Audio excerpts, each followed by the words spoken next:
अस्सलामु अलैकुम नाजरीन, आप देख रहे हैं A1 ग्लोबल टीवी और मैं हूं नाइला भट्टी। सबसे पहले शामिल करते हैं आज की अहम खबरें। एंटी नारकोटिक्स फोर्स का मंशियात के खिलाफ कार्रवाइयों का सिलसिला जारी। टेक्सला से हमारे नुमाइंदे मोहम्मद रमजान राना की रिपोर्ट के मुताबिक 5 कार्रवाइयों के दौरान 113 किलोग्राम से जायद मंशियात बरामद, खातून समेत 4 मुलजिमान गिरफ्तार।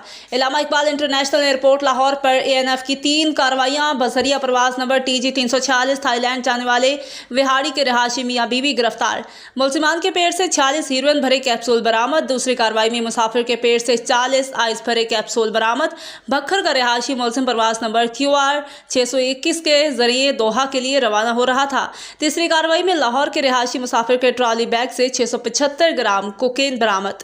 मुलजिम प्रवास नंबर QR 620 के जरिए दोहा के लिए रवाना हो रहा था। गवादर के इलाके नैलैंड के करीब झाड़ियों में छुपाई गई 100 किलोग्राम चर्स बरामद। बरामदशुदा चर्स बैरून मुल्क स्मगल करने की गर्ज से जखीरा की गई थी। खैबर के इलाके जरूबी ज़खाख खेल में स्मगलिंग की गर्ज से छुपाई गई 12 किलो चर्स बरामद। गिरफ्तार मुलजिमान के खिलाफ इंसदाद मंशियात एक्ट के तहत मुकदमा दर्ज करके मजीद तहकीकात का आगाज कर दिया गया है। तर्जुमान ANF।